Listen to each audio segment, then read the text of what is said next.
लड़की तुम कौन हो और यहाँ कहाँ हमारे घर में घुस आई हो? अरहान जो अभी अभी बाहर से अंदर अपने हाथों की चेन घुमाते हुए अंदर बढ़ते चला आ रहा था, तभी सामने मौजूद सुनहरी बालों वाली लड़की को देखकर मुझे घूरते हुए बोला था, जबकि नासमझ अंदाज में मैं उसे देखते हुए बस आसपास देखती रही। आप क्या बोल रहे हैं? सीरियस होकर इंग्लिश में बोलती हुई मैं उसे चौंका गई थी कि इस हवेली में कोई अंग्रेजी लड़की, ये तो नामुमकिन था। दादी को तो सख्त नापसंद थी अंग्रेजी लड़कियां, और मैं तो इस घर में मौजूद थी। और तो और मेरे फेस फीचर से भी यही लगता था कि मैं फॉरेनर हूँ। तुम कौन हो? चोरी करने आई हो हमारे घर में? शक्ल से देखकर तो तुम चोर नहीं लगती हो।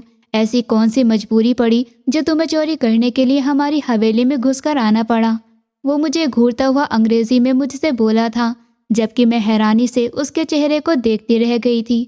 मैं कहाँ से उसे चोर दिखाई देती थी जो वो मेरी इतनी बेइज्जती कर रहा था? नहीं नहीं, मैं क्यों चोरी करने लगी यहाँ पर? मेरा नाम नेहा है और मैं अयान खान की बेटी हूँ। उनके गुजर जाने के बाद उन्होंने मुझे यहाँ का एड्रेस दिया था और कहा था अगर कभी कोई परेशानी का सामना करना पड़े तो मैं इंडिया में जाकर इस एड्रेस पर चली जाऊँ। जब मैंने यहाँ आकर आहिल खान के बारे में पूछा तो उन्होंने मुझे यहाँ हवेली में बैठा दिया। अब मैं कब से इंतज़ार कर रही हूँ मगर कोई आ ही नहीं रहा।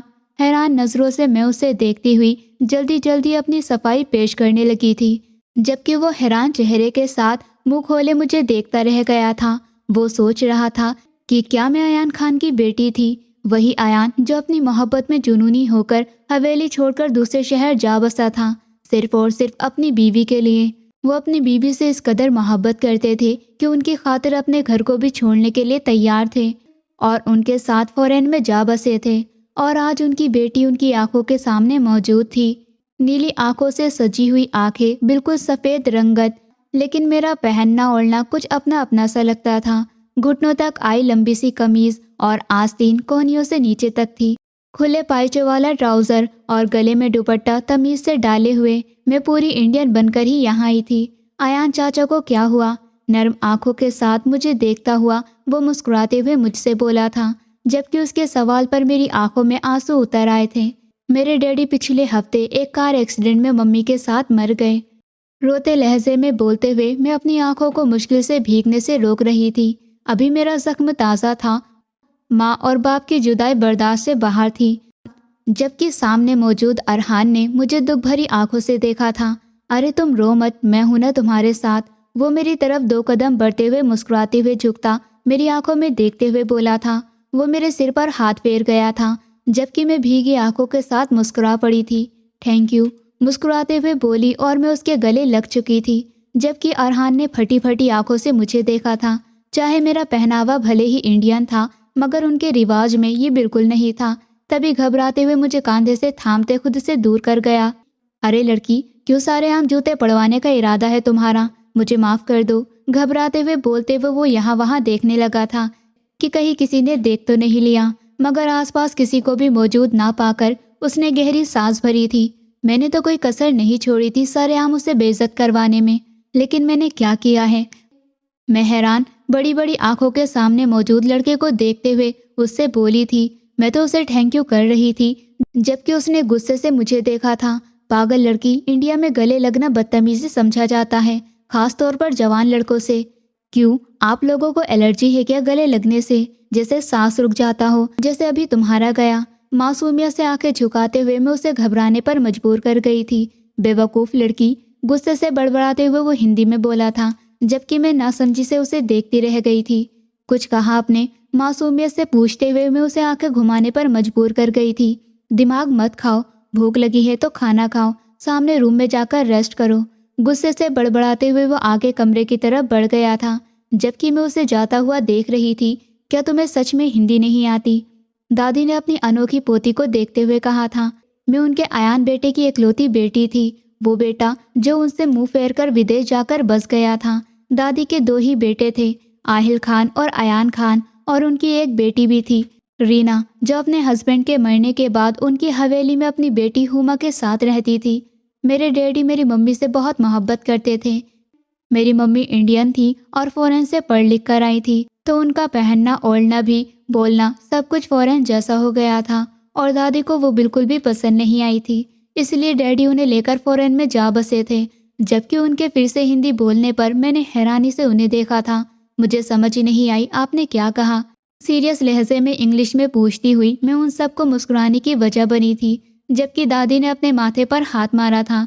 ये उनके बेटे के दिमाग को क्या हो गया था। उन्होंने मुझे विदेश में बड़ा किया, अब मुझे अपनी हिंदी लैंग्वेज भी नहीं आती, लेकिन मैं सब सीख लूंगी। अब मुझे यही रहना था तो हिंदी तो मैं सीख ही लेती।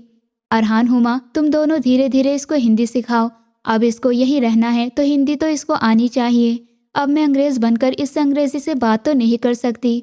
गुस्से भरे लहजे में बोलती हुई वो अपने घुटनों पर हाथ रखकर उठ खड़ी हुई थी, जबकि उन दोनों ने पहले एक दूसरे को देखा और फिर सामने बैठी मुझे देखा, जिसकी बड़ी बड़ी नीली आंखें ना समझ वाले अंदाज से फैली हुई थी। कुछ ना समझने के बाद भी मैं बस हाँ के इशारे में सर हिला गई थी। हेलो, कजिन हूँ मैं आपका, चाचा का बेटा। मेरा नाम अरहान और मैं आपके चाचा आहिल खान का बेटा हूँ। एकलौता नहीं हूँ, मुझसे बड़ा भी एक भाई है और तुम्हारी भलाई इसी में है कि तुम उनसे ना मिलो, क्योंकि वो बहुत ही खतरनाक इंसान है। सीरियस लहजे में मुझे डराता हुआ वो मुझे अपने भाई के बारे में बता रहा था, जबकि मैं परेशान नजरों से उन दोनों को देख रही थी। खतरनाक का मतलब, क्या वो इंसानों को खाते हैं? मैं कुछ इस तरह से बोली थी कि वो दोनों अपनी मुस्कुराहट छुपा रहे थे। और हाँ, तुम्हें नहीं पता, अगर तुम उनके हाथ लग गई तो तुम्हें कच्चा खा जाएंगे। अपनी हंसी को कंट्रोल करते हुए अरहान ने झुकते मेरी आंखों में देखते हुए कहा था, जबकि मैं हैरान रह गई थी। नाजुक सा दिल सीने में धड़क रहा था, जबकि मेरी हालत देखकर उन दोनों ने अपनी हंसी को रोका था। अरहान, ये कौन है? मैं जो अभी उन लोगों के साथ लाउंज में आकर बैठी थी, दरवाजे से एक हैंडसम लड़के को अंदर आता देखकर मैं पूछ बैठी थी, जबकि अरहान एक नज़र मुझे देखकर दूसरी नज़र दरवाजे की तरफ डाल गया था, जहां से फहद खान अंदर चला रहा था। ब्लैक 3 पीस सूट में बहुत ही घमंड से आता हुआ अपनी पर्सनालिटी की सीरियसनेस हर तरफ छोड़ रहा था। ये फहद भाई हैं। वो जो फहद की तरफ देख रहा था मुझे बताते हुए बोला था, वही खतरनाक फहद भाई। ये कितने हैंडसम हैं, मैं उसे देखते हुए बोली थी, जबकि अरहान ने एक नज़र मुझे देखकर दूसरी नज़र फहद को देखा था। हाँ, देखने में तो हैंडसम है, मगर ये कहने में तो अरहान की जान जाती थी, क्योंकि उसकी नज़र में तो वो खुद ही हैंडसम बंदा था और उसके अलावा कोई और किसी की तारीफ करे उसे ये बिल्कुल बर्दाश्त नहीं होता था। खास तौर पर उसके बड़े भाई की तो बिल्कुल भी नहीं। हाँ, बहुत कमीने हैं ये, धीमी आवाज़ में कहता हुआ वो मुझे हैरत से देखने पर मजबूर कर गया। मतलब, वो जो अंग्रेजी में बात कर रहा था अचानक से हिंदी में बोला था। तो मैं हैरत से बड़ी बड़ी आंखें करते हुए उससे पूछ बैठी थी, जिससे अरहान की आंखें शरारत से चमक उठी थी। अरे, मैं तुम्हें यही तो बता रहा हूँ। तुमने कहा ना कि फहद भाई हैंडसम है, तो वही तो बता रहा हूँ। शरारत से चमकती हुई आंखों के साथ वो कहते हुए मुझे देख रहा था, जबकि मैंने समझने वाले अंदाज में सर हिलाते हुए उसे देखा था। अच्छा, तो फहद भाई बहुत कमीने हैं। मुंह ही मुंह में बड़बड़ाती हुई मैं अपना सर हाँ के इशारे में हिला गई थी। आजकल हिंदी सीखने का सिलसिला चल रहा था। नए नए शब्द सीखने और इस हवेली में जगह बनाने की कोशिश मेरी जारी थी। अभी हुमा भी मेरे साथ आकर बैठी थी जब फहद फ्रेश होकर नीचे आता हुआ दिखाई दिया था। अभी वो हुमा से बात करने के लिए सामने रुका ही था जब मैंने उसका ध्यान अपनी तरफ खींचते हुए अपने आप से बात करने पर मजबूर किया था। हेलो फहद भाई, मैं नेहा। प्यार से मुस्कुराते हुए मैं अपना इंट्रोडक्शन करवा रही थी, जबकि फहद ने मेरी बात के जवाब में सिर्फ सर हिलाया था। फहद भाई बहुत कमीने हैं। मेरी बातों पर अरहान के मुंह से पानी का फव्वारा छूटा था। उसे उम्मीद नहीं थी कि मैं इतनी जल्दी ये बातें याद करके उसके मुंह पर बोल भी दूंगी। जबकि हुमा से बात करते हुए फहद ने पलटकर मुझे घूरा था। क्या कहा तुमने? वो मेरा बाजू पकड़ते हुए सख्त लहजे में बोला था। वो मुझे घबराने पर मजबूर कर गया था, जबकि मैं बड़ी बड़ी आंखें खोल हैरत से समझने की कोशिश कर रही थी कि आखिर मैंने ऐसी कौन सी गलती कर दी जिस वजह से उसने मेरा बाजू इतनी कसकर पकड़ लिया। कमीना, मतलब हैंडसम ना। मैंने घबराकर अपनी सफाई दी। हैरत से बड़ी बड़ी आंखें लिए कभी मैं फहद को देखती और कभी अरहान को, जिसने मुझे इस शब्द का मतलब सिखाया था, मगर अब खुद ही वो मुझसे आंखें चुरा रहा था। अरे अरहान, आपने ही तो मुझे ये कहा था ना कि हैंडसम का मतलब होता है कमीना। मैं जो हैरानी से उन दोनों को देख रही थी, तभी बीच में अरहान का भांडा फोड़ चुकी थी, जबकि फहद ने लाल आंखों से अरहान को घूरा था, जो अपनी हंसी कंट्रोल करने के चक्कर में लाल हो रहा था। जब हिंदी नहीं आती तो मत बोला करो स्टूपिड। गुस्सा तो उसे बहुत आया था और वो अरहान की क्लास तो बाद में लगाने वाला था, मगर अभी सामने खड़ी आफत को क्या कहता जिसने उसकी इज्जत का कचरा कर दिया था।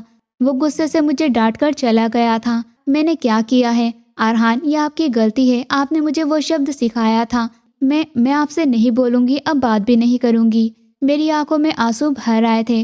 फहाद से होने वाली इस बेइज्जती पर मेरा तो दिल भर आया था। कहा मैंने आज तक किसी की ऊंची आवाज भी नहीं सुनी थी, और कहा आज वो मुझे डांट कर चला गया था, जबकि इसमें मेरी कोई गलती भी नहीं थी। तभी मैं मुंह फुलाते हुए आराम से बोलती हुई दबे दबे कदमों से चलते हुए अंदर की तरफ बढ़ गई थी, जबकि अरहान ने हम दोनों को गायब होते हुए देखकर अपने कंट्रोल की हंसी पर कंट्रोल खाया था। वो फहाद की बेइज्जती करने के बाद बहुत ही ज्यादा खुश था। हुमा जो अपने कमरे से निकल रही थी, अरहान के पुकारे जाने पर रुक चुकी थी, जबकि उसे देखते ही हुमा का हलक तक कड़वा हो चुका था। वो बहुत अच्छे से जानती थी कि अब अरहान कोई हंगामा छोड़ेगा। क्या प्रॉब्लम है, उसे घूरते हुए बोलती वो आगे बढ़ती चली जा रही थी, जबकि अरहान उसके पीछे पीछे चलता हुआ उसे फॉलो कर रहा था। वो ऐसा ही था, उसकी बात नहीं मानी जाती थी तो वो दूसरों का जीना खराब कर देता था। जिस तरह अभी बारी हुमा की थी। मेरा एक काम कर दो, प्यार से बोलता हुआ वो उसे रोक रोक कर पीछे पलटते हुए घूमने पर मजबूर कर गया था, जबकि अचानक से उसका रुकना था कि अरहान का सर जोर से उसके सर पर लगा था, जिस पर वो रोने सी सूरत बनाते हुए अपना सर पकड़कर रह गई थी। अरहान, तुम्हें क्या प्रॉब्लम है? क्यों हर वक्त मेरी जान निकालने पर बने रहते हो? गुस्से से फूले हुए गालों के साथ कहते हुए वो उसे घूर रही थी, जबकि उसका लाल पड़ता हुआ चेहरा देखकर अचानक अरहान ने अपनी नजर चुराई थी। तुम्हारी जान है ही कितनी जो मैं तुम्हारी जान निकालूंगा? सूखी हुई टहनी की तरह हो, जिसे इधर रख दो तो भी काम चल जाएगा, उधर रख दो तो भी काम चल जाएगा। खैर, मेरा एक काम कर दो। वो अभी भी अपनी बात कहने लगा था, उसे फॉलो करते हुए वापस काम की बात पर आ गया था। यहाँ वहाँ देखकर बोलता हुआ वो उसके चेहरे पर से नजरें चुरा रहा था, जबकि हुमा ने एक नज़र उसे घूरते हुए दूसरी नज़र हाथ में थामे हुए कपड़ों पर डाली थी, जो वो फहाद के कमरे में रखने के लिए जा रही थी। अच्छा, मुझे बताओ क्या काम है? सीरियस लहजे में बोलती हुए उसे देखने लगी थी, जबकि अरहान ने एक हाथ अपने बालों में फेरते हुए अपने ऊपर कंट्रोल पाने की कोशिश की थी। मुझे तुमसे कौन सा वर्ल्ड वॉर के बारे में पूछना है? वो बस नेहा नाराज हो गई है तो लड़कियों को कैसे मनाया जाता है? अपने सर को खुजाता हुआ पूछता वो उसे हैरान नजरों से देखने पर मजबूर कर गया था। अरहान, सच में तुम मेरे काम से मुझे रोकते हुए ये पूछने की कोशिश कर रहे हो कि मैं तुम्हें लड़कियों को मनाने के तरीके बताऊं? थकी हुई नजरों से उसे देखती हुई वो बोली थी, जबकि चेहरा रोती सूरत बन गया था।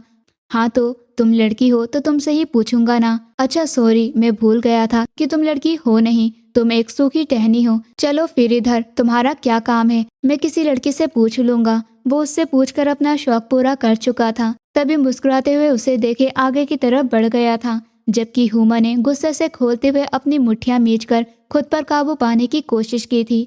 अरहान खान, किसी दिन तुम मेरे हाथ लगो। तुम्हें तो मैंने दिन में तारे न दिखा दिए तो मेरा नाम भी हुमा नहीं। अपने ऊपर कंट्रोल करते हुए वो दिल ही दिल में बोली थी, जबकि पैर पटकते हुए फहाद के कपड़े लेकर आगे की तरफ बढ़ गई थी। उसे अपने काम के लिए सुबह ही जाना था और सारे कपड़ों पर प्रेस करके उसके कबर्ड में रखने की जिम्मेदारी दादी ने हुमा के कांधों पर डाली हुई थी। देखिए अरहान, अगर आज आपने मुझे ये चीज़ दिलाकर दी होती ना तो मैं आपसे कभी भी नहीं मांगती।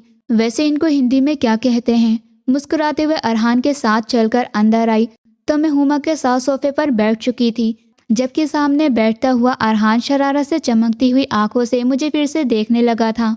हुमा ने उसे आंखों ही आंखों में शांत रहने का इशारा किया था, मगर एक बार अरहान के सिर पर जो भूत सवार हो जाता था वो इतनी आसानी से कहाँ निकलता था। इसको इसको थप्पड़ बोलते हैं। चमकती आंखों के साथ मुझे देखता हुआ बोला था, जबकि चाट खाती हुई मैंने हाँ के इशारे में सर हिलाया था। वो देखो, फहद भाई आ रहे हैं, जाओ उनसे जाकर पूछो क्या उनको थप्पड़ खाना है। अपनी हंसी को कंट्रोल करते हुए अरहान ने मुझे बोला था, जबकि मैं डर से फहद को देखकर रह गई थी। जिस तरह पिछली बार वो मेरी बेइज्जती कर गया था, मेरे तो दिल चाह रहा था कि मैं फहद को देखते हुए यहाँ से भाग जाऊं। नहीं, मुझे डर लगता है, मैं नहीं जाऊंगी। सीरियस लहजे में बोलते हुए मैं अपना सर झुका चुकी थी, जबकि अरहान ने आगे बढ़ते हुए मुझसे वो प्लेट छीन ली थी। अरे, पिछली बार तुमने उनसे गलत बात कर दी थी, अब तुम्हें इस बात की माफ़ी भी तो मांगनी है ना। तो माफ़ी मांगने की अच्छी बात यही है कि तुम जाओ और उनसे जाकर पूछो कि क्या वो खाएंगे। अगर वो मुस्कुराते हुए तुम्हें ना में जवाब देंगे तो इसका मतलब है वो तुमसे नाराज़ नहीं हैं। अपनी हंसी कंट्रोल करते हुए वो मुझे अपने जाल में फंसा रहा था, जबकि मैं मासूमियत से अपना सर हाँ के इशारे में हिलाती हुई उस प्लेट को पकड़ती खड़ी हो चुकी थी। अभी मैं चलकर आ ही रही थी जब मैं अपने हाथ उठाते हुए उनके सामने खड़ी हो गई थी। मुस्कुराती नजरों और चेहरे के साथ उसे देखते हुए मैं उसके सामने प्लेट रख चुकी थी। फहद भाई, आप थप्पड़ खाएंगे? सीरियस लहजे में उसे देखते हुए पूछ रही थी, और वो दोनों अपनी हंसी को कंट्रोल करने के चक्कर में थे। फहद ने पहले मुझे और फिर उन दोनों को घूर कर देखा था। कंट्रोल करने के चक्कर में उसकी सफ़ेद रंगत में सुर्खी आ चुकी थी। आगे से अगर मैंने तुम्हें हिंदी में बात करते हुए देखा तो मैं तुम्हें उल्टा लटका दूंगा, और तुम्हारे साथ साथ इन दोनों को भी। सीरियस लहजे से मुझे और पीछे दोनों को देखकर कहता हुआ वो रास्ता बनाते हुए वहां से निकल चुका था, जबकि पीछे वो दोनों हंसी से लोटपोट होते हुए चले जा रहे थे। ये अच्छा था, फहद से चुन चुन कर बदले निकालने का यही मौका था, नहीं तो वो उन दोनों को अपने सामने कुछ बोलने ही नहीं देता था। मैंने क्या किया है?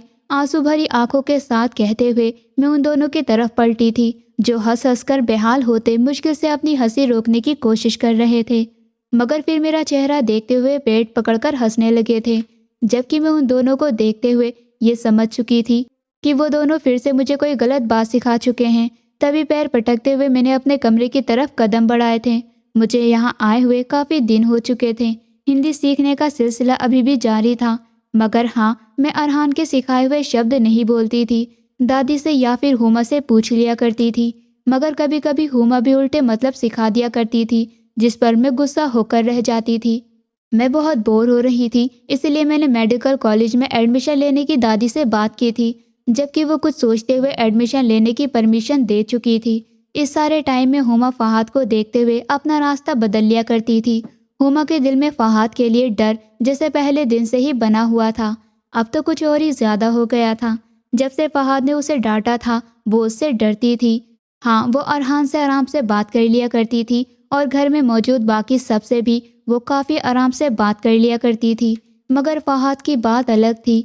वो तो उसे देखता ही ऐसे था जैसे नज़रों से ही खा जाएगा। कॉलेज की यूनिफॉर्म पहने कांधों पर बैग डालते हुए मैं हवेली के लाउंज में खड़ी दादी से परमिशन ले रही थी। दादी, किसी को बोल दीजिए मुझे छोड़ आए, मुझे देर हो रही है। मैं पहले दिन देर से नहीं जाना चाहती, प्यार से मुस्कुराते हुए लहजे में बोलती मैं उन्हें अपने बाजुओं में ले चुकी थी, जबकि दादी ने मुस्कुराते हुए मेरे सर पर हाथ फेरते हुए मुझे देखा था। फहद फहद को जाते देखकर दादी ने उसे पुकारा था, जबकि मैंने हैरानी से उसकी तरफ देखा था और खुद को कंट्रोल करने की कोशिश की थी, जिसको फहद अच्छी तरीके से महसूस कर चुका था।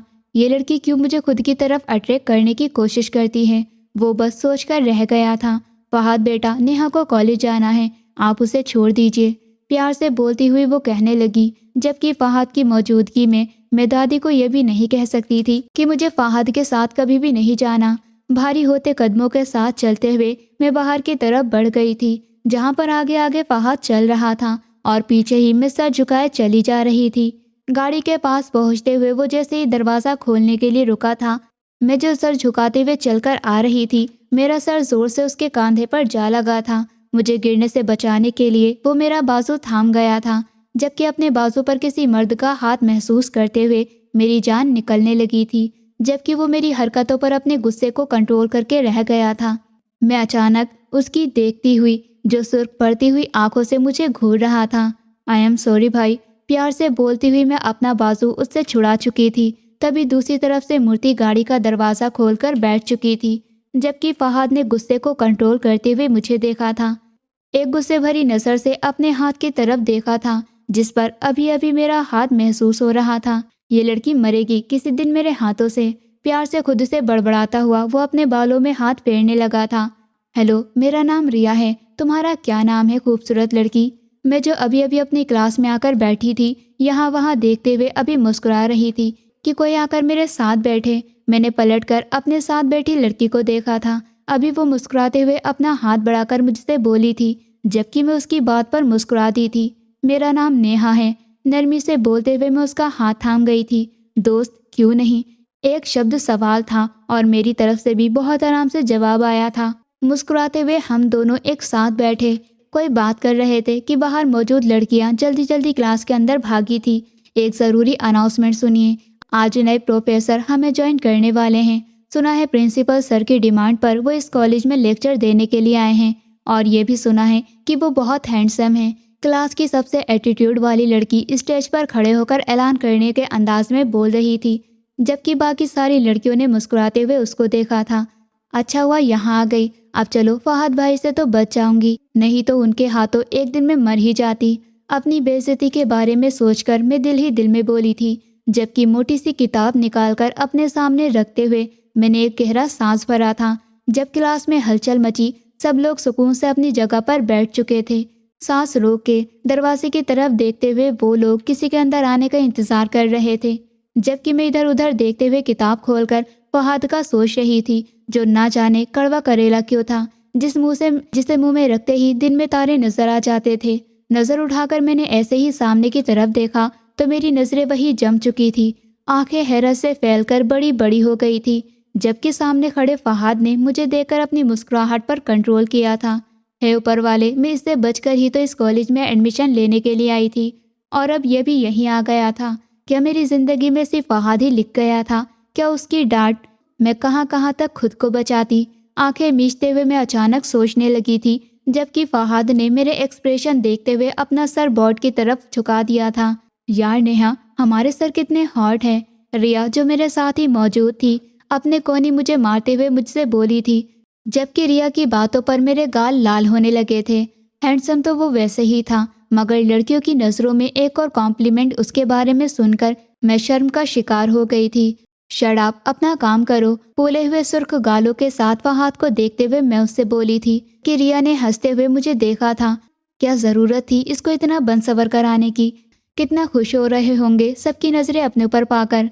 खैर मुझे क्या, ये जो भी करें। गुस्से से कहते हुए मैं अपना सर झटक चुकी थी। ठीक है, क्लास शुरू करते हैं, हमारा आज का लेक्चर है। सीरियस लहजे में सामने क्लास को देखकर कहता हुआ वो यहाँ से वहाँ टहल रहा था, व्हाइट बोर्ड की तरफ इशारा करते हुए वो प्रोजेक्टर से चलने वाली पिक्चर्स के बारे में उन्हें एक्सप्लेन कर रहा था, जबकि मैं तो बिना लेक्चर सुने बस खुद को वहाँ से गायब करना चाहती थी। मेरी अटेंशन हटी हुई थी, वो बहुत ही आसानी से देख सकता था। जब लेक्चर के ओवर होते ही उसने क्वेश्चंस पूछना शुरू किए। 2 और स्टूडेंट से पूछने के बाद उसने अगला सवाल मुझसे ही किया था, जबकि मैं आंखें फैलाए यहाँ से वहाँ देखती रह गई थी। आई एम सॉरी सर, खड़े होकर बोलते हुए मैं शर्मिंदगी से अपना सर झुका चुकी थी।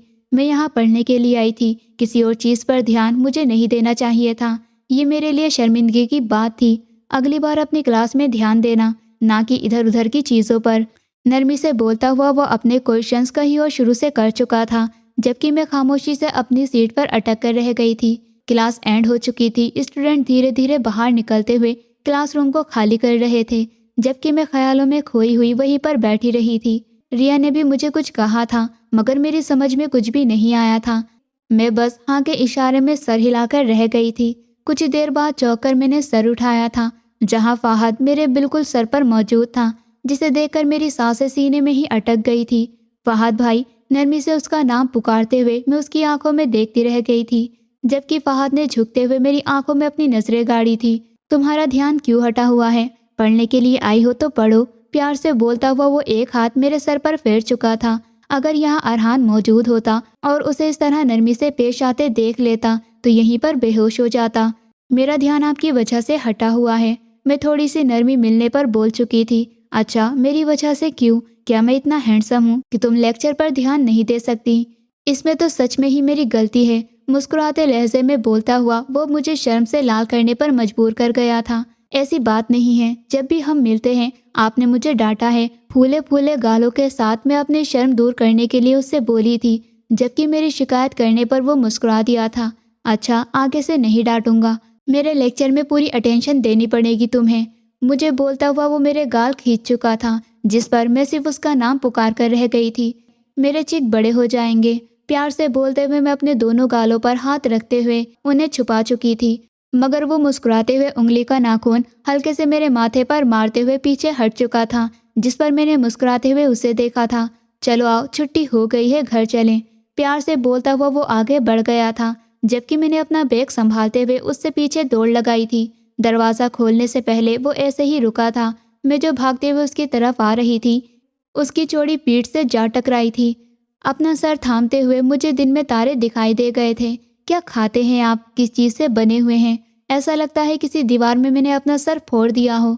अपना सर सहलाते हुए मैं हल्के हल्के दर्द के साथ बोली थी, जबकि वो पलटते हुए मुझे कांधों से थाम कर रह गया था। जिस तरह मैं आंखें बंद किए हुए झूल रही थी, कोई उम्मीद नहीं थी कि मैं पीछे भी जाकर गिर जाती। जबकि मैंने सांस रोकते हुए उन्हें अपने बहुत करीब महसूस किया था। मैं अपनी पलकें झुकाए दरवाज़ा खोलकर उसकी तरफ बढ़ी थी, जबकि फहाद ने मुस्कुराते हुए अपने बालों में हाथ चलाया था। अरहान, अब तुमने मुझे उल्टी सीधी हिंदी सिखाई ना, तो मैं तुमसे बात नहीं करूंगी। अपनी उंगली उठाकर इशारा करते हुए मैं फूले हुए गालों के साथ बोली थी, जबकि अपने कमरे से बाहर निकलते हुए फहाद को मैंने मुस्कुराती हुई नज़रों से देखा था। मैं मासूम थी, हर कोई मेरी तरफ आसानी से अट्रैक्ट हो जाता था। अरे मेरी नाजुक सी गुड़िया, मैं क्यों तुम्हें उल्टी सीधी हिंदी सिखाऊंगा? तुम तो मेरी प्यारी सी गुड़िया हो। मुस्कुराती आंखों से मुझे देखते हुए अरहान ने मेरे गाल खींचे थे, जबकि फहाद ने यह मंजर देखते हुए अपने गुस्से को कंट्रोल किया था। ये एक नॉर्मल सा एक्शन था, मगर अरहान को मेरे ऊपर यूं हक जताते हुए देखकर दिल में दर्द महसूस हो रहा था। ये उसके साथ क्या हो रहा था? अपनी हालत से झुंझलाते हुए वो आगे की तरफ बढ़ गया था। नेहा, तुमने लेक्चर में ध्यान नहीं दिया था। बुक्स लेकर आओ, मैं तुम्हें पढ़ा देता हूँ। सीरियस लहजे में अपनी दोनों पॉकेट में हाथ डाले हुए वो मेरी तरफ बढ़कर आया था, जो अरहान से मुस्कुराते हुए कुछ बोल ही रही थी। मैंने उसकी तरफ देखा और फिर हाँ के इशारे में सर हिलाते हुए वहां से उड़ गई, जबकि अरहान के पास से उठकर जाने पर फहाद ने गहरा सांस भरा था। फहाद भाई, मैं कब से उसके साथ कमरे में मौजूद कुर्सी पर बैठी हुई पड़ी रही थी, जब फहाद मेरा काम देखने के लिए कॉपी पर झुका था, मगर मैं उसे पुकारते हुए अपनी तरफ अट्रैक्ट कर चुकी थी, जिस पर अपना सर उठाते हुए वो मेरी तरफ देखने लगा था। आपको पता है मेरे कॉलेज में आपको लड़कियां क्या कहकर बुलाती हैं? मुस्कुराती नजरों से फहाद को देखते हुए मैं उससे बोली थी। क्या क्या कहकर बुलाती हैं? मुस्कुराती नजरों से अपनी आईब्रो उचकाते हुए पूछ रहा था, जबकि मुझे पलके झुकाए देखने पर मुस्कुराहट उसके लबों पर फैल गई थी। हैंडसम कहकर बुलाती है ना? नरमी से झुककर मेरी आंखों में देखता हुआ वो मुझे घबराने पर मजबूर कर गया था, जबकि मेरे गाल अचानक से सुर्ख हो गए थे और होठ भी। फहाद के चेहरे पर गौर से देखते हुए मैं बहुत ही प्यार से बोली थी, जबकि वो अपनी मुस्कुराहट गहरी होने से रोक नहीं पाया था। वो जानता था कि वो बहुत हैंडसम है। लड़कियां उसकी तरह बहुत ही बुरी तरीके से अट्रैक्ट होती हैं, जिस तरह मैं भी हो रही थी। और तुम्हें कैसा लगता हूँ? प्यार से मुस्कुराते हुए झुकते हुए मेरी आंखों में देखकर पूछने लगा था कि मैं अचानक अपने होठों को दांतों में चबा गई थी। अगर मैं उसे बता देती तो वो कैसा रिएक्शन देता? आप मुझे बिल्कुल करेले जैसे लगते हैं। पलके झपकाते हुए मैं उसे हिंदी में बोली थी, जबकि उसने दिल ही दिल में अरहान को गालियां दी थी। ये सब उसका ही किया धरा था, जब मैं उल्टे सीधे शब्द सीखने लगी थी। और सोने पर सुहागा तो ये होता था कि मुझे मालूम ही नहीं होता था कि मैं क्या बोल रही हूँ और इस करेले का क्या मतलब है। तुम्हें किसी ने बताया है ये? नरमी से मेरी आंखों में झांककर पूछते हुए वो बोला था। जब मैंने कहा तो क्या इसका मतलब वो नहीं है जो अरहान ने मुझे बताया है? पलके झपकाते हुए थोड़ा घबराहट के साथ मैं उससे पूछ बैठी थी कि वो मुझे अभी डांट ही न दे, जबकि फहाद ने मुझे मुस्कुराती हुई नजरों से देखा था। नहीं, मैं तुम्हें क्यों डांटूंगा? फहाद प्यार से बोलते हुए वो मेरा गाल खींच चुका था, जबकि मेरे मुंह से अचानक उसका नाम निकला था। वो मेरे कहने का मतलब ये था कि आप बहुत अच्छे हैं। मुस्कुराते लहजे में बोलते हुए मैंने उससे कहा था, जबकि इस बात से उसके चेहरे पर मुस्कुराहट बिखर गई थी। मैं दिन ब दिन उसके दिमाग और दिल दोनों पर हावी होती जा रही थी, मगर वो इस बात को मानना नहीं चाहता था। तुम्हारा ही इंतजार हो रहा है। जैसा कि तुम्हें मालूम है, तुम्हारी और हुमा की मंगनी तो बचपन में ही तय हो गई थी। अब हम सोच रहे हैं कि जबकि नेहा भी हमारे घर में ही रह रही है, तो क्यों ना उसकी अरहान के साथ मंगनी कर दी जाए और कुछ ही वक्त बाद शादी भी कर देंगे। तुम इस बारे में क्या कहते हो? दादी, जिन्होंने फहाद को अपने पास बुलाया था, प्यार से उसे देखते हुए अपनी बात बता रही थी, जबकि फहाद के चेहरे पर चट्टानों जैसी सख्ती थी। वो इस बात को बिल्कुल इनकार कर चुका था। उसे लगा था कि दादी उसकी पसंद को अहमियत देते हुए उसके रिश्ते के बारे में पूछेंगी, लेकिन उसका रिश्ता तय था। दादी, आप जानती हैं, मैं आपको इस बारे में पहले बता चुका था। हुमा मेरे लिए बहन जैसी है। बाकी रही अरहान और नेहा की बात, तो आप उनसे इस बारे में बात क्यों नहीं कर लेती? प्यार से दादी को देखकर वो एक एक शब्द सोचकर बोल रहा था, जबकि दादी ने उसे देखते हुए हाँ के इशारे में अपना सर हिलाया था। आपकी बात बिल्कुल ठीक है, मगर हम अपनी बच्ची को खानदान से बाहर कभी नहीं देने वाले, तो बेहतर होगा एक बार फिर से अपने फैसले पर नजर डाल लो। दादी ने फहाद को देखते हुए प्यार से फिर से कहा था, जबकि वो उनकी बात का मान रखने के लिए हाँ के इशारे में सर हिला गया था, नहीं तो उसका ऐसा कोई इरादा नहीं था। जबकि दरवाजे के साथ कान लगाकर सुनते हुए अरहान और हुमा ने एक दूसरे को देखा था। मैं फहाद भाई से शादी नहीं करने वाली, हुमा ने रोती सूरत बनाते हुए अरहान से कहा था, जबकि सामने ही मैं उन दोनों की बातों को समझने की कोशिश कर रही थी कि आखिर बात किस बारे में हो रही है। तो तुम्हें क्या मुझसे शादी करनी है? अरहान ने अचानक से सामने बैठी हुमा को देखकर कहा था। मैंने ये कब कहा? धीरे आवाज में बोलते हुए हुमा मुझे देख रही थी, जो दोनों की बात नहीं समझ पा रही थी। तुम लोग आपस में क्या बात कर रहे हो? हैरान नजरों से उन दोनों को देखते हुए मैं पूछ बैठी थी, जबकि उन दोनों ने पहले मुझे और फिर एक दूसरे को अजीब सी नजरों से देखा था। हालात अजीब से हो गए थे। दादी शादी कर रही है हम सब की, हैरत से बोलते हुए वो अपने बालों में हाथ चला रहा था। ऐसा नहीं था कि उसे मैं पसंद नहीं थी, मगर शादी, ऐसा तो उसने सोचा ही नहीं था। किसकी शादी हो रही है? तुम्हारी। किससे? हुमा से, मैं अरहान से बोली थी, जबकि मैं बहुत हैरत और खुश थी। मेरा मतलब था कि अरहान की शादी हो रही है, मगर किससे? जबकि उन दोनों ने घबराते हुए एक दूसरे को देखा था। अरे ये तुम क्या बोल रही हो? वो हम दोनों की शादी क्यों करने लगी? हैरत भरे लहजे में अरहान की आवाज़ थी, जबकि हुमा ने भी उसकी हाँ में हाँ मिलाई थी। अरे बिल्कुल, वो तुम दोनों की ही शादी करवाएंगी। सारा दिन तुम जो आपस में एक दूसरे को ही तंग करते रहते हो, हर किसी को पता है तुम दोनों का कोई न कोई सीन चल रहा है। हैरत भरे लहजे में अरहान की आवाज़ थी, जबकि हुमा ने भी उसकी हाँ में हाँ मिलाई थी। अरे बिल्कुल, वो तुम दोनों की ही शादी करवाएंगी। सारा दिन तुम जो आपस में एक दूसरे को ही तंग करते रहते हो, हर किसी को पता है तुम दोनों का कोई ना कोई सीन चल रहा है। तो सिर्फ पसंद पसंद खेलने से कुछ नहीं होगा, शादी कर लो मज़े से। उन दोनों को देखकर कहते हुए मैं उनका भांडा पहले ही फोड़ चुकी थी, जबकि उन दोनों ने अचानक एक दूसरे को देखा था, जिस बात को वो दोनों अभी तक महसूस नहीं कर पाए थे। सामने बैठी लड़की कुछ ही दिनों में महसूस कर चुकी थी, और ना सिर्फ महसूस कर चुकी थी बल्कि अपनी फीलिंग्स भी बता चुकी थी, जिस पर वो दोनों एक दूसरे से नज़र चुरा कर रह गए थे। ऐसा कुछ भी नहीं है, हम सिर्फ कज़न हैं, तुम कुछ ज़्यादा ही सोच रही हो, नरमी से बोलते हुए हुमा मुझसे बोली थी, जबकि आंखें अरहान की आंखों से मिली हुई थी। उन दोनों की नज़रों में एक रिक्वेस्ट थी कि वो दोनों एक दूसरे की बात से इनकार कर दें, मगर ऐसा नहीं था। अच्छा है तुमने भाई बहन नहीं कहा, नहीं तो अपने दिल को कैसे समझाते। अगर तुम दोनों का दिल एक दूसरे को किसी और के साथ देखने के लिए मान जाए तो बधाई हो, तुम दोनों सच में कजिन हो। मज़े से चिप्स उठाकर मुंह में डालती हुई मैं उन दोनों को एक एक नज़र देखते वहां से उठते हुए अपने कमरे की तरफ जा चुकी थी। कुछ ही देर बाद मेरी फहाद के साथ ट्यूशन क्लास थी और मुझे अपना होमवर्क कंप्लीट करना था, जबकि पीछे उन दोनों ने अचानक एक दूसरे को देखते हुए नज़र चुराई थी। नेहा, तुम्हें अरहान कैसा लगता है? प्यार से मुझे देखकर वो मुझसे बोला था, जबकि मैं अपनी किताब पर झुकी हुई जो कुछ याद करने की कोशिश कर रही थी, अचानक अपनी पलकें उठाते हुए उसे देखने लगी थी। क्या मतलब कैसा लगता है? छिचोरा है, छिचोरे जैसा ही लगता है, प्यार से मुस्कुराते हुए मैं बोली थी, जबकि फहाद ने मुस्कुराते हुए मुझे देखा था। ऐसे ही थी मेरी जिंदगी में परेशानियां चुपके से गायब हो जाती थी, जैसे कभी मौजूद ही नहीं थी। नहीं, तुम मुझे सही से बताओ, तुम्हें अरहान कैसा लगता है? मतलब अगर दादी तुमसे अरहान से शादी करने को बोलेंगी तो तुम कर लोगी? मेरे मुस्कुराते चेहरे को देखकर फहाद ने अपनी बात पर जोर डालते हुए एक बार फिर से मुझसे पूछना चाहा था, जबकि अब की बार मैं किताब बंद करते हुए पूरे तरीके से उसकी तरफ ध्यान देने लगी थी। अरहान अच्छा इंसान है, उससे शादी करने में कोई बुराई तो नहीं है। अपनी मुस्कुराहट दबाते हुए मैं सामने बैठे फहाद को देखकर बोली थी। मैं उसे बाद में बताने का इरादा रखती थी कि अरहान और हुमा एक दूसरे को पसंद करते हैं, मगर उन दोनों को खुद ही मालूम नहीं था। जबकि फहाद ने अपने गुस्से को कंट्रोल करने की कोशिश की थी। वो सोचने लगा, इसका मतलब ये है कि अगर दादी कहेंगी तो ये हाँ कर देगी। कुछ था जो उसके दिल में चल रहा था, मगर तुम दादी से बोलोगी कि तुम्हें उससे शादी नहीं करनी।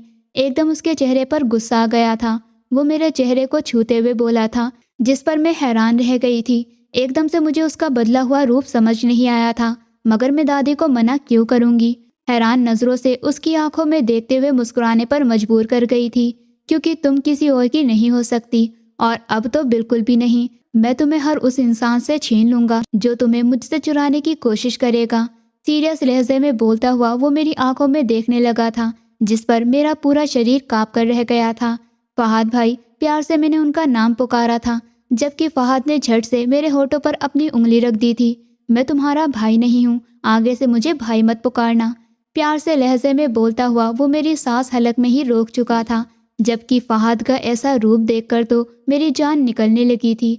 वो पहले भी मेरी नन्ही सी मासूमियत जान को मुसीबत में डाल कर रखता था और अब तो वो मुझे सांस भी नहीं लेने दे रहा था। कुछ ही देर सांस रोके मैं फहाद की आंखों में देखती रही थी, मगर और सांस लेना मेरे लिए मुश्किल हो गया। तो मैं अपनी किताबें लेकर कुर्सी को पीछे ढकेलती हुई उस कमरे से बाहर की तरफ भागी थी, जबकि फहाद कुर्सी से टेक लगाते हुए मुझे जाते हुए देख रहा था। भाग लो जितना भागना है तुम्हें, लौटकर अब मेरे पास ही वापस आना होगा। खुशी भरे लहजे में बड़बड़ाता हुआ वो अपने काम में बिजी हो गया था। और फिर इन दिनों में मीटिंग्स कम होने लगी थी। अरहान और हुमा एक दूसरे से नजरें चुराए हुए थे जब से मैं फहाद से छुपती हुई फिर रही थी। मुझे तो पता ही नहीं था कि फहाद मुझसे इस तरह अट्रैक्ट हो जाएगा। मैंने फहाद के साथ ट्यूशन पढ़ना छोड़ दिया था। क्लास में भी मैं उसके लेक्चर पर पूरा ध्यान देती थी ताकि मैं किसी भी तरह की गलती ना कर सकूं और वो मुझे अपने पास ना रोक सके। जबकि फहाद मुझे ऐसे देखकर गुस्सा होता था। पिछली रात मैंने तबीयत खराब होने की वजह से कॉलेज से छुट्टी कर ली थी, मगर ये बात फहाद को कौन बताता। जब मैं अगले दिन क्लास में पहुंची तो सबसे पहले वही आकर मुझे खड़ा कर सवाल कर रहा था, जबकि मैं बेबसी से उसे देखकर रह गई थी। मैं जानती थी कि फहाद ये सब कुछ जानबूझकर कर रहा है ताकि मुझे अपने पास रोकने का एक बहाना मिल जाए, जिस पर मैंने आंखें मीचते हुए खुद को आने वाले वक्त के लिए तैयार किया था। मिस नेहा, आप क्लास के बाद यही रहेंगी, मुझसे एक्स्ट्रा क्लास लेकर जाएंगी ताकि आपकी पढ़ाई का कोई नुकसान न हो सके। सीरियस लहजे में मुझे देखकर बोलता हुआ वो पलटते हुए अपने लेक्चर की तरफ ध्यान देने लगा था। उसे आखिर मौका मिल ही गया था मुझसे बात करने का। धीरे धीरे सारे स्टूडेंट बाहर निकलते जा रहे थे और क्लास खाली हो चुकी थी, जबकि फहाद स्टेज पर अपनी कुर्सी पर बैठा हुआ एक हाथ की मुट्ठी बंद किए अपने होठों पर रखते हुए मुझे देख रहा था, जो अपना सर झुकाए हुए अपने हाथ मरोड़ रही थी। अपने अंदर हिम्मत पैदा करते हुए मेरे हाथ में किताब थी। मैं उठकर उसकी तरफ आई थी। वो मेरे लिए फीलिंग्स महसूस करने लगा था। उसका दिल सामने खड़ी इस लड़की के लिए धड़कने लगा था, मगर मैं हर एक चीज़ से अनजान थी या फिर अनजान बनने की कोशिश कर रही थी। सर बुक मैं उसे हाथ में थमा गई थी और बुक्स की तरफ ध्यान देने लगी थी, जबकि फहाद आराम से कुर्सी से टेक लगाए हुए मुझे देख रहा था। पिछले दिनों से मैं उससे छुपती फिर रही थी। वो मेरे चेहरे को देखने के लिए तरस गया था। नरमी से अपना हाथ बढ़ाकर मेरे हाथों को थामता हुआ मुझे अपनी आंखों में देखने पर मजबूर कर गया था। तुम मुझसे छुप क्यों रही हो? प्यार से पूछते हुए वो मुझसे सवाल करने लगा था, जबकि मैं डरी हुई उसे देखती रह गई थी। मैं उसे क्या बताती कि उसके अंदर तक उतर जाने वाली नजरें मुझे रात को सोने नहीं देती थी और ना ही एक लम्हे के लिए सुकून लेने देती हैं। वो जादूगर था जो मुझे अपने काबू में कर चुका था। मैं तो नहीं छुप रही, मैंने कांपते हुए शब्दों में कहा। मैं अपने हाथों को उसके हाथ से निकालने की कोशिश कर रही थी। तो फिर मेरे पास बैठने के लिए क्यों नहीं आई? प्यार से पूछते हुए वो मुझसे एक और सवाल कर चुका था, जबकि मैंने धड़कते हुए दिल के साथ उसकी तरफ देखा था। आप क्लास में बहुत अच्छा पढ़ाते हैं, मुझे ट्यूशन की ज़रूरत नहीं है। प्यार से बोलते हुए मैं एक बार फिर अपना हाथ छुड़वाने की कोशिश करने लगी थी, जबकि वो मेरे हाथों को मजबूती से थामे हुए मुझे हर एक कोशिश करने से नाकाम कर रहा था। अब तो मेरे साथ कॉलेज भी नहीं आती और ना ही वापसी पर तुम मेरे साथ जाती हो। अब तुम मुझसे हिंदी में उल्टे सीधे शब्द भी नहीं कहती। मैं इसे क्या समझूं? प्यार से बोलता हुआ वो मेरी जान निकालने लगा था, जबकि घबराते हुए दिल के साथ मैं काफ़ी घबराई हुई थी।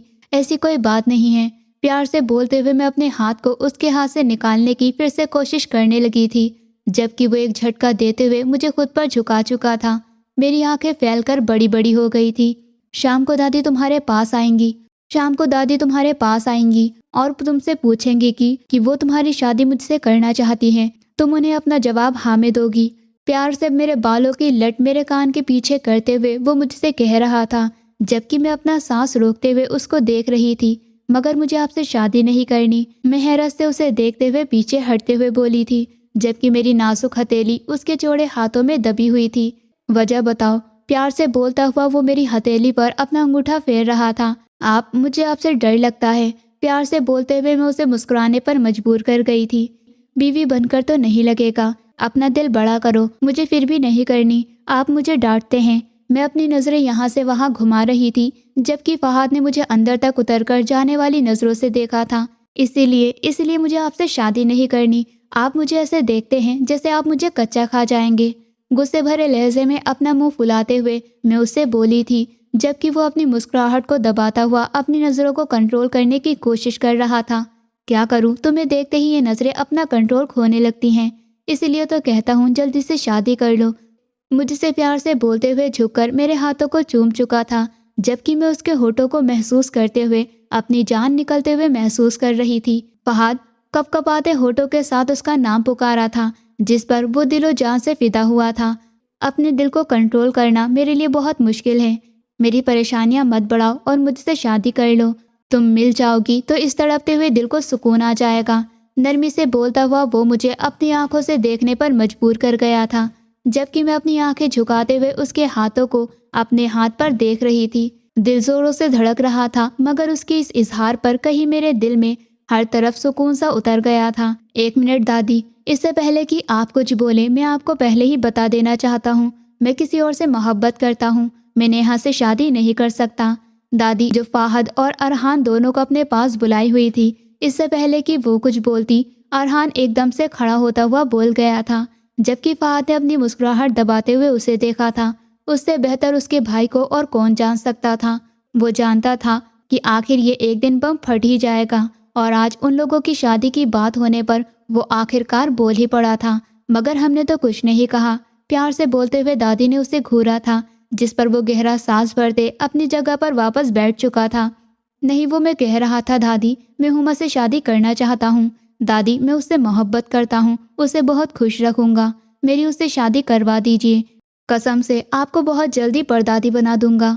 मुस्कुराते लहजे में बोलते हुए वो उनके घुटनों से लग चुका था, जबकि दादी ने उसे एक प्यार भरा थप्पड़ मारा था। बेशर्म, अरहान के कान खींचते हुए वो मुस्कुराते हुए उससे बोली थी, जबकि अरहान ने अपना कान खींचे जाने पर मुस्कुराते हुए अपना सर खुजाया था। जबकि दरवाजे पर कान लगाकर सुनती हुई हुमा ने घबराते हुए पीछे की तरफ दौड़ लगाई थी। ये इंसान किस कदर बेशर्म है, अब अपनी मोहब्बत का इजहार करने में किस बात की शर्म। दादी, शरारत से मुस्कुराते हुए वो अपने बाल को खुजाने लगा था, जबकि पीछे से फहाद ने उसके कंधे पर हाथ रखते हुए थपकी दी थी। ये उसकी बहादुरी की एक शाबाशी थी। हाँ तो मिस्टर, ये तो अपनी मोहब्बत में डूब चुके हैं, अब आपका क्या इरादा है? प्यार से बोलती हुई दादी जी अब फहाद की तरफ इशारा कर रही थी। दादी, लड़की तो तैयार है, आप ही बस देर कर रही हैं, जल्दी से जाकर उससे पूछिए ना। मुस्कुराते हुए वो जिंदगी में पहली बार अपनी फीलिंग्स को ऐसे किसी के सामने बता रहा था, जबकि अरहान तो हैरान से आंखें फाड़कर फहाद का ये रूप देख रहा था, जो शायद जिंदगी में पहली बार ही बाहर आया था।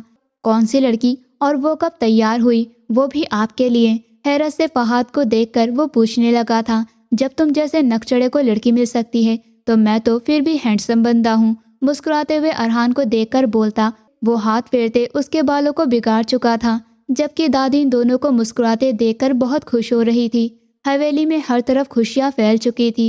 हवेली के लाउंज में औरतों के रंग बिरंगे आंचल लहरा रहे थे, जबकि हवेली के बाहर लॉन में मर्दों के लिए जगह बनाई गई थी। हम सब की एक छोटी सी रस्म की गई थी और 1 हफ्ते बाद शादी थी, और दादी ने सख्ती से मना करा था कि 1 हफ्ते तक दोनों लड़के लड़कियों से नहीं मिल सकते। मगर उन दोनों को कौन समझाएगा। तभी रिश्वत देते हुए वो अपनी अपनी होने वाली बीवियों से मिलने जा चुके थे। अरहान भारी भारी कदमों से चलता हुआ हुमा के कमरे तक जा पहुंचा था, जो ड्रेसिंग टेबल के सामने मौजूद कुर्सी पर बैठी हुई थी। हाथ गोद में रखे हुए थे, वो काफी नर्वस लग रही थी। एक नज़र अरहान को देखते हुए वो घबराते हुए उठ खड़ी हुई। कैसी हो माय डियर वाइफ? प्यार से बोलते हुए वो उसकी आंखों में देखने लगा था, जबकि शर्म से लाल पड़ते चेहरे के साथ वो उसे देखती रह गई थी। आप यहाँ क्या कर रहे हैं? प्यार से बोलते हुए वो दरवाजे की तरफ देखने लगी थी, जहाँ से अभी कोई धमाका या फिर दादी ना आ जाए। मैं अपनी बीवी को देखने आया हूँ। आखिर आज तुम मेरी हो गई हो, अब ऐसा कैसे हो सकता है कि मैं तुम्हें देखे बिना रह पाऊँ? प्यार से बोलता हुआ उसके दोनों हाथों को थामते हुए झुककर चूमने लगा था, जबकि हुमा ने धड़कते हुए दिल के साथ उसे देखा था। और जो तुम मुझसे लड़ते थे, वो फूले हुए गालों के साथ आज उससे शिकायतें कर रही थी, जबकि अरहान ने मुस्कुराते हुए उसे अपनी बाहों में भर लिया था और हुमा उसकी बाहों में सुकून महसूस करते हुए अपनी आंखें बंद कर चुकी थी। फहद ने मेरे कमरे में आते ही दरवाज़ा अपने पीछे से बंद किया था, जबकि मैं हवेली की झिलमिल रोशनियों को खिड़की से देखते हुए बिना दुपट्टे के वहाँ खड़ी हुई थी। भारी कदम उठाकर वो मेरी तरफ चलता हुआ सीधा मेरे पीछे खड़ा था, जिस पर मैं घबराते हुए मुड़कर उसके चौड़े सीने से जा टकराई थी। फहद की खुशबू अपने पास महसूस करते हुए मेरे दिल की धड़कन हद से ज्यादा तेज हो गई थी।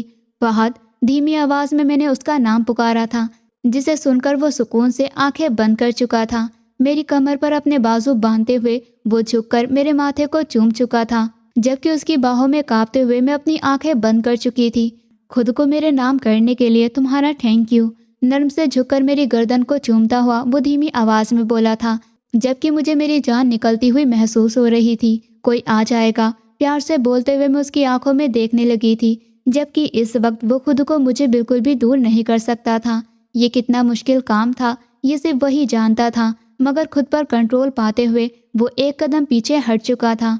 तुम बहुत खूबसूरत लग रही हो, तुम्हारे लिए गिफ्ट लाया था, प्यार से मेरी तरफ एक लॉकेट बढ़ाते हुए वो मुझसे बोला था, जबकि मैंने उसका गिफ्ट एक्सेप्ट कर लिया था। मैं पहन लूंगी, अब तुम जाओ और मुझे लेने के लिए आना।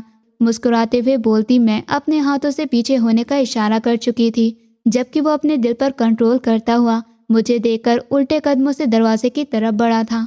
बहुत जल्दी मैं तुम्हें लेने आऊँगा, दरवाजे से निकलने से पहले उसने प्यार से मुझसे कहा था और निकलता चला गया था, जबकि मैंने अपने हाथ में थमे हुए लॉकेट को देखा था, जिसमें एक अल्फ़ाबेट चमक रहा था।